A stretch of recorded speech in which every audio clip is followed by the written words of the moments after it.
thought were going to be best to watch before we started filming, so we could get a bit of a gauge of what he was looking for my character, but also the whole movie itself. So I did watch several westerns before I started filming because you got to do your research before you do a Yeah, project. and So Caitlin, your character, Charlotte, dare I say, she's one of those ladies with that wants to stand up about feminism rights in terms of that.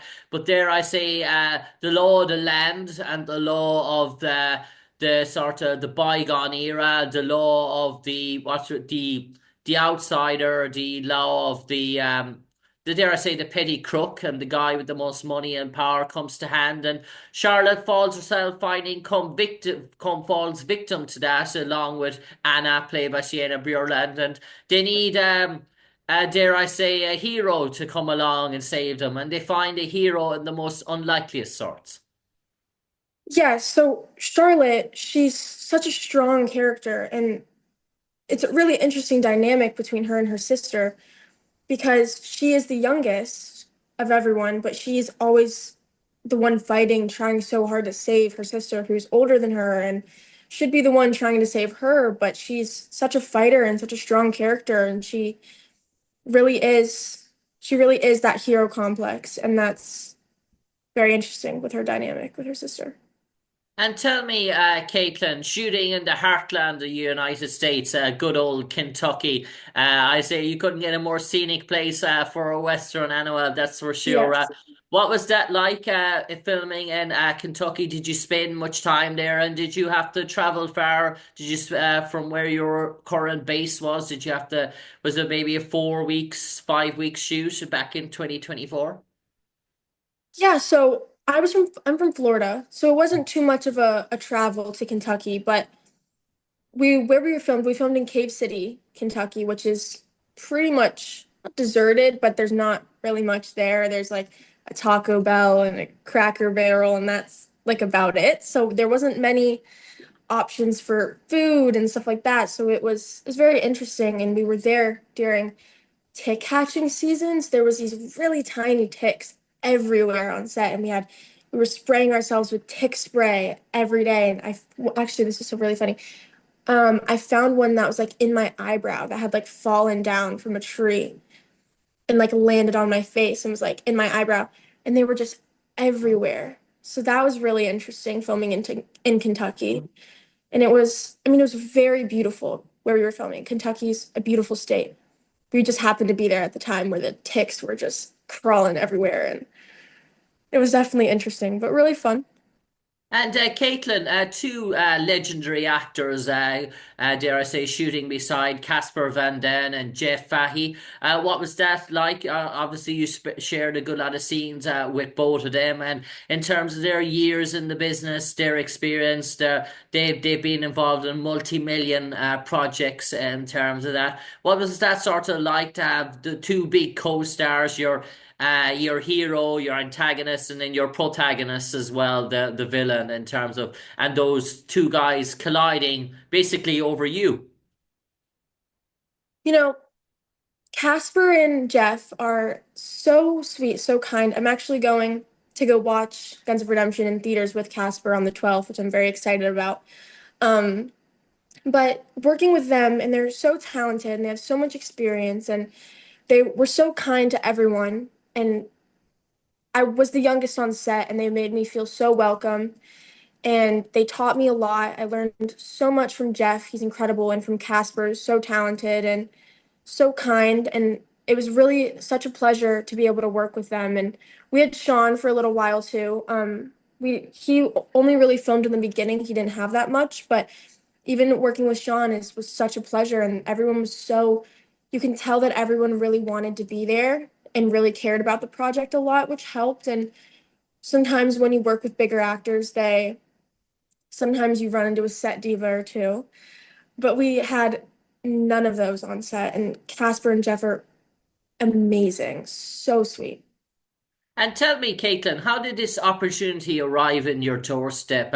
Was it a traditional talent agent? Your manager reached out to you in terms of a pilot, a script, undercovers, said, would you audition, send in your tape for this and see how it goes? Or were you sort of, did you get to meet the director firsthand, Brian Skibba, and was he directly involved in your sort of casting? Did you have to go in front of a room and sort of pitch to him in terms of that, or was it all done basically the whole new world of videotapes and sort of rounds by tapes? Or how did the whole process arrive? And is there a good story about when you heard the news that you were landed on this project? So I knew some of the people on the project, like the producers and the director, and I they told me about the film. I really, really wanted to be a part of it. And we had a lot of discussions about it, and it wasn't as much of a taping process, more of just me trying to convince that I'd be a good Charlotte. And really funny enough, this is the funny story with that is Charlotte, the two sisters characters were initially one character, and it was only one Mhm. of the girls. And then when they found me and Sienna, they decided to split that one character into two characters, and that's how we got Charlotte and Anna. And then me and Sienna got attached to both of the roles. So it's really funny. It used to be one character now, and then it was two, and which actually really worked really well. And Sienna's amazing, and I still talk to her so much. She's so great. And I think it worked out better that way with the sister dynamic instead of the one character dynamic. So it worked out really well. And I know there's a good lot of stunt scenes for Casper and Jeff, but dare I say, did you get to get your hands dirty as well on this movie? You know, I had to learn how to ride horses for the movie. I'd never ridden a horse before. I was really nervous, but our the guy who's handling the horses, his name's Wilder. He was giving me lessons and teaching me and all that stuff. And um, I didn't really get to do the crazy stuff on the horses. I had a stunt double that did the crazy stuff. But I we did have a few stunt scenes. Like I got shot, so we got squibbed and those kind of things. So um, we did have a fair amount of stunts. Yeah, it was really fun. Okay, and Caitlin, in terms of the moviegoers here in Ireland, in terms of how would you describe this apart from your good old traditional Western, without obviously giving the movie away, how would you describe Guns of Redemption? What would you say to audience who might be sort of wondering for a little sort of gist in terms of what it entails? You know, a typical Western, it's very much a lot of guns. There's not really a lot of heart into it or a really like compelling story. And it's usually just like gunfights and fighting and this whole thing happening. But the really interesting thing about Guns of Redemption is it is a really heartwarming story and there's an actual plot and story behind it um, that makes it a little bit more meaningful than just a typical gunslinger's Western. So there's a little bit more of a heartwarming story there versus just fighting all the time. So I think but it has the fighting stuff too. But it also has different character dynamics with um, Sienna's character and Casper's character and me and Casper's character, and all of us have our own unique um, connections with each other, and it that shows throughout the movie, which kind of lacks in a lot of westerns. It's usually just fighting and all of that, and it's very unique in that way. And Caitlin, how did in terms of Guns of Redemption, in terms of the cast, what's it been like leading up to this week in terms of the promotion of the movie? Has it been very sort of busy? Have you been taken back by what's sort of involved, or is this really the downtime now where you can really enjoy and savor in one's work?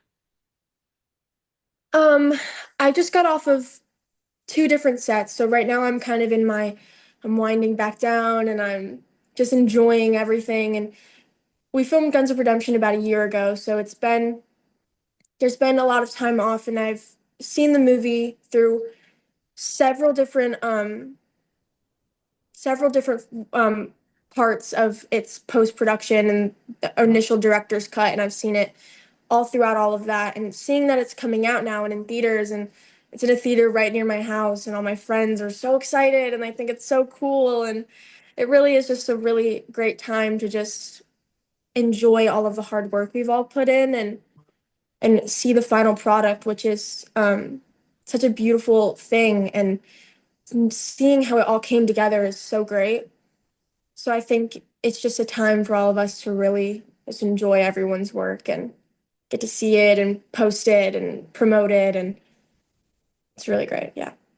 And Caitlin, in terms of other projects in the pipeline that we might see you in the near future, I believe it's busy times. You might enlighten our audience about one or two things that we might see Kaitlyn Kemp in later on in 2025, or if not, right now. So I just got off of two sets that I'm allowed to talk about, and one of them was a horror movie called I Am Your Driver with Jeremy Piven as our antagonist and me as the protagonist. And it is such a great film, and it's set in the 90s, and it's about this group of teenagers that are going to prom, and their limo driver is a serial killer. And but it's really interesting that our antagonist, he's so theatrical, and it's not funny, but it's almost funny, and it's very, very interesting, and I'm very so excited about that. And then the other one I just got off of, it's called Street Smart, and it's our director Catherine Hardwick and our writer Nick Sheff. They're incredible. But that one is about homeless teenagers in Venice, California, Venice Beach. And it's such a beautiful movie, and it's an ensemble cast, so we all are every character is so important to the story and to everything that's going on. And it's really is a really heart-wrenching story that is very beautiful, and everyone is so talented in that movie. And the director and the writer put their absolute all into it, and it is amazing. So those are the two that I'm allowed to talk about right now that are very exciting and very cool. So And Caitlin Kemp, I do believe there's a bit of Irish blood running through you. yes, yeah. Yeah, on my dad's side. Yeah. Okay. Okay. And Caitlin, before I let you go for the final 30 seconds, you might enlighten all our audience, all our listeners, why they should go out and mass to their cinema screens on March the 7th to watch Guns and Redemption. And when they do, Caitlin Kemp, what's in store for them? I think everyone should go watch it if they like a good Western, or they love Casper or Jeff, or and it really is a beautiful movie, and it's really great, and there's a lot of action, and there's also a lot of like love, and there's some sadness in there, and there's some happy moments, and there's it really does touch all of your emotions. So if you guys are looking for a movie that's gonna kind of touch everything, then I think you guys should go watch Guns of Redemption.